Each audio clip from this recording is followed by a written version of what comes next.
Now, the brutal slaughter of civilians and 2 Reuters reporters had been covered up since 2007 until today.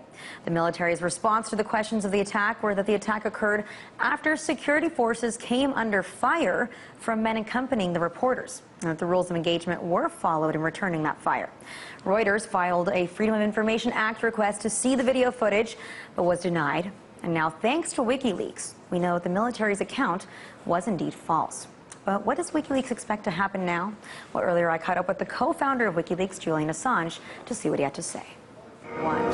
Julian, first of all, I want to thank you very much for sitting down with us. Now, the video here, it's a very graphic, it's a very sensitive nature, and originally the military had claimed that they were following all rules of engagement when it came to this attack. The video would show otherwise. So what do we call this then?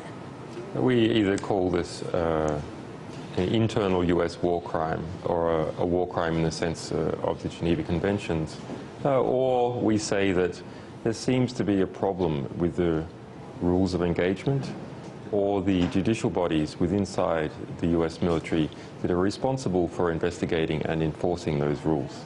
It does seem like it would be a cover, but I think one of the things that for me was even more disturbing is listening to the audio track on this video here, and you listen to the soldiers and you hear them laughing, saying, ha ha, I got them. You hear them patting each other on the back, saying, nice shot. What does that say about war these days, too? Is it becoming almost like a video game? Yeah, it's pretty clear that the soldiers involved, the pilots involved, have become debased by the war, and at some stage their experience turned into just playing a video game and getting high scores by killing people. In particular, there's an event where Saeed, one of the Reuters staff, is crawling, prone and wounded, of no threat to anyone, and there's also no hostile forces around him. And the pilots are saying, come on buddy, just pick up a weapon. All you need to do is pick up a weapon. Because they know in the rules of engagement, that's all they need for them to kill him. But there's actually no military necessity for them to kill him. In fact, he would be, if he really was an insurgent, someone that should be interrogated for information. He might have valuable intelligence information. But they don't want to do that. They just want an excuse to kill. I really want to know, what do you ultimately want to achieve with releasing this video today? Well, we want to show people what war is really like now, what modern war is like. And this video includes very important elements of modern war. It shows you what the aerial interaction is like now with people on the ground. It shows you corruption or debasement of the pilots' characters and their involvement with the people on the ground. It shows you errors in the internal judicial mechanisms with the United States military. It shows you that reports about who is insurgent and who is not an insurgent that appear in the media following an event where people are killed cannot be trusted. It cannot be relied upon. And even internal reportage in the US military cannot be relied upon. There's examples in this video where a Hellfire missile is put into a building and a number of people are killed. They're alleged insurgents. They count that the bystanders on the outside who appear to have been killed, or at the very least grievously wounded, are not killed. And by default, everyone is counted as an insurgent until the press find evidence otherwise. And then there's a back track on the claims, but only once the press find proof otherwise.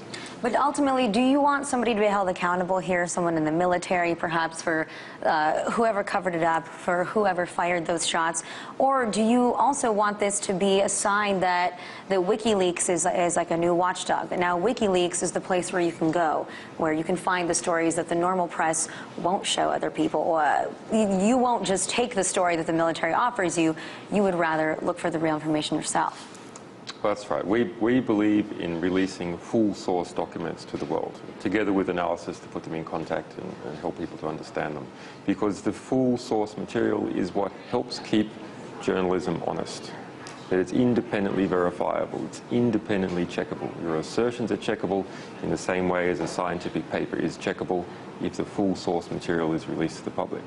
We hope that outside of that, this video is going to result not simply in the prosecution of those pilots or their immediate commanders, but some higher level reform.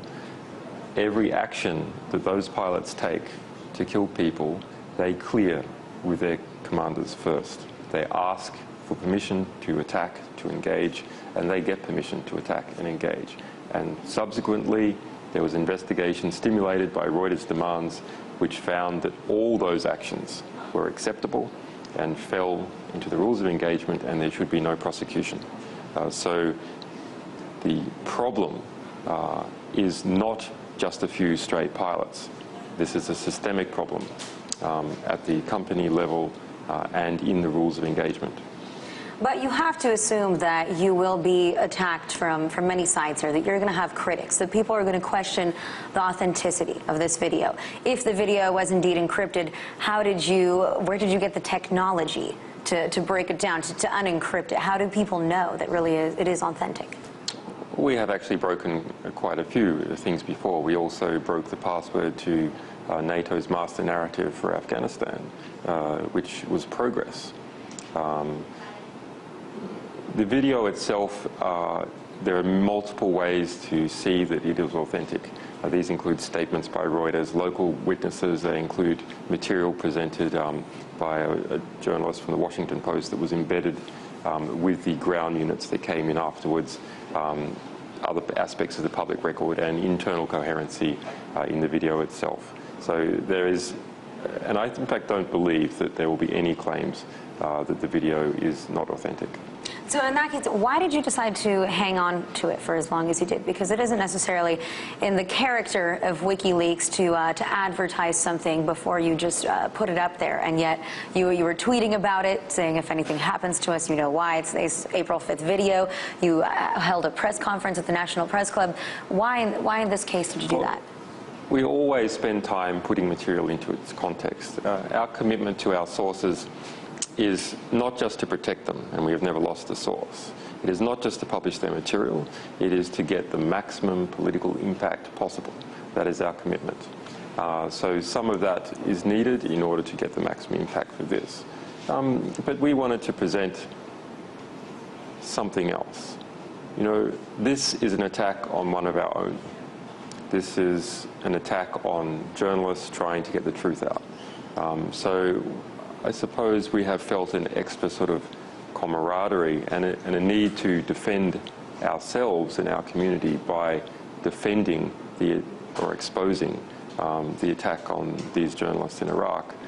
And of course, we should also consider that not just journalists died. In fact, a whole bunch of people died. A dozen people died. Civilians, children. We have details on the civilians, and we have just gotten details on some people in the van. But for the other people, these are the nameless dead. They all have stories. We don't know what they are. They certainly all have families.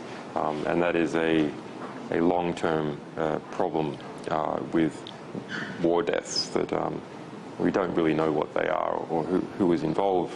This is a case where we can see some of the people by virtue that they are journalists. And we also know for sure that the journalists aren't insurgents. They are doing their full-time job. So there can't be any claim that they were insurgents. One last question very quickly.